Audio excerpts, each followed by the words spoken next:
Hey, salut! Allez, une autre petite vidéo au sujet de l'imagerie mentale et qu'on appelle aussi visualisation. J'avais envie de parler de ça aujourd'hui parce que c'est quelque chose qui est très utilisé chez les skieurs pour mémoriser ou retenir un tracé, retenir les reliefs, les changements de rythme, les portes, les figures, etc. Et on voit énormément de skieurs faire leur tracé au départ des compétitions. Donc je voulais aborder ce sujet-là, mais avant ça, je vous invite à télécharger les 10 erreurs à éviter pour être plus performant en compétition. C'est une petite base pour partir dans la préparation mentale avant une formation plus importante qui arrivera d'ici peu de temps. Donc l'imagerie mentale, qu'est-ce que c'est? C'est visualiser, imaginer quelque chose dans notre tête sans forcément avoir de mouvement physique en même temps.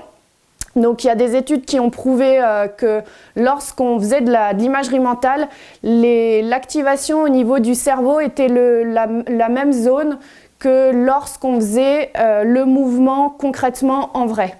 Et ainsi, notre cerveau travaille quand on fait de l'imagerie mentale au même titre que lorsqu'on fait le mouvement. Sauf que, évidemment, physiquement, on se repose alors que le cerveau, lui, continue à travailler et à apprendre des choses.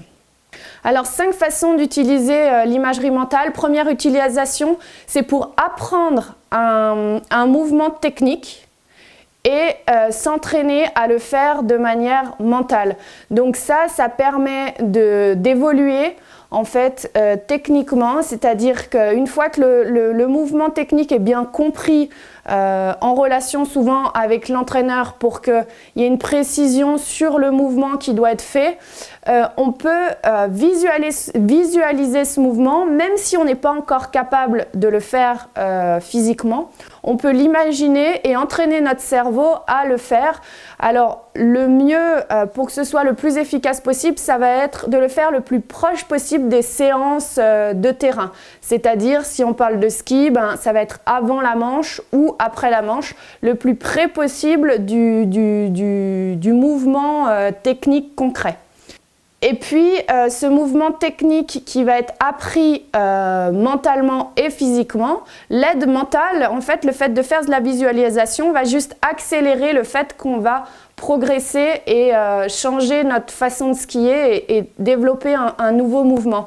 Et le fait de le mémoriser, de le voir en imagerie mentale, permet aussi aux skieurs de l'ancrer et que ce soit plus répétitif, grâce au cerveau qui lui enregistre ce mouvement plus souvent et il va l'ancrer et ainsi on va pouvoir le pratiquer beaucoup plus facilement. Deuxième utilisation de la visualisation, c'est pour se préparer à une compétition par exemple.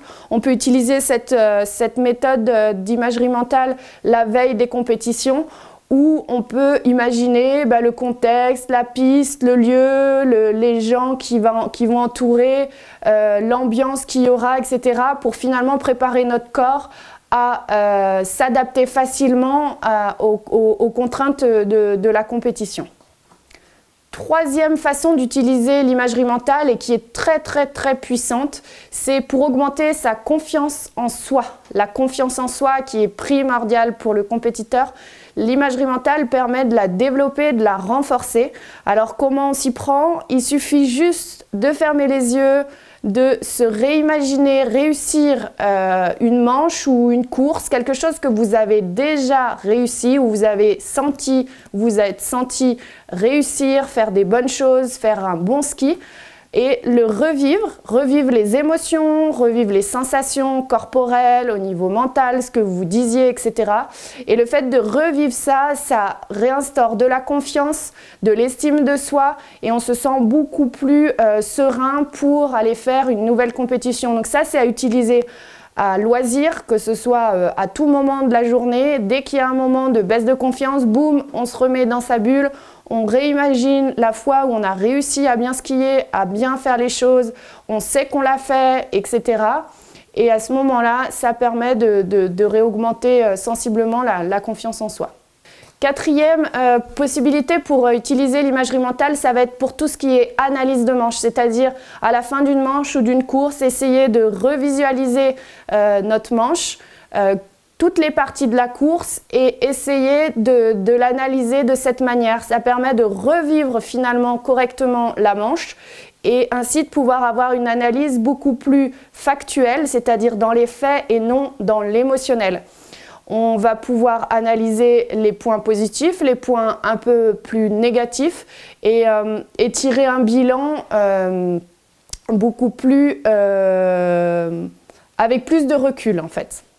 Alors, pour ce travail-là, il y a une possibilité, c'est de revivre vraiment ce qui s'est passé et ensuite de voir les points positifs, de les ancrer par l'imagerie mentale, mais également les points négatifs, les fautes par exemple qui ont été faites, de pouvoir par l'imagerie mentale un peu les gommer finalement et reskier de manière la plus juste possible aux endroits où on a fait des fautes. Ce qui fait que on ancre plutôt la réussite dans le corps plutôt que ces zones où on a fait des fautes et on ne reste pas sur l'échec, on va dire, de ces zones-là.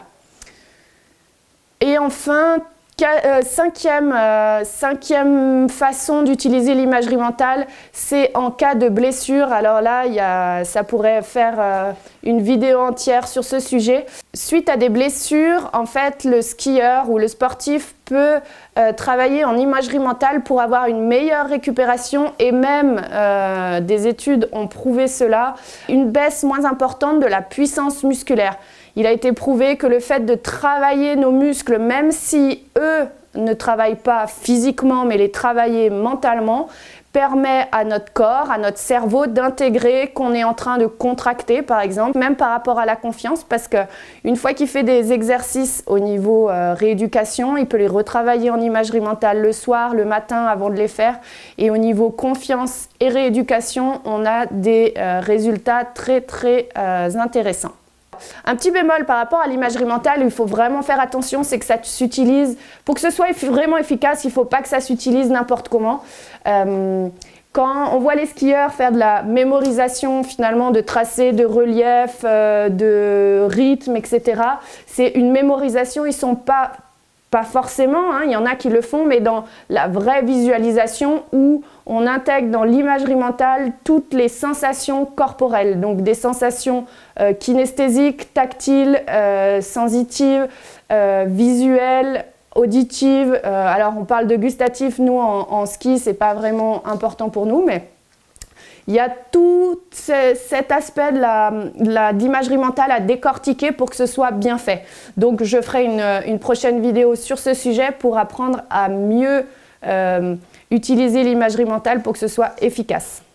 Voilà, j'espère que cette vidéo vous a plu. Si vous avez appris des choses, n'hésitez pas à mettre un like et à partager autour de vous.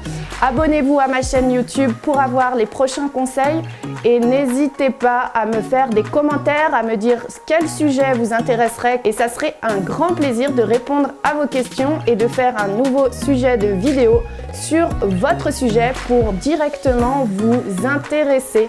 Je vous dis à très bientôt et n'oubliez pas d'aller faire un tour sur mon site internet isatripper.com, allez faire un tour sur mon profil Instagram, ma page Facebook et à liker, à vous abonner pour que ça fasse le tour des réseaux et que le monde du ski puisse profiter de mes conseils. Je vous dis à très bientôt pour des prochaines vidéos.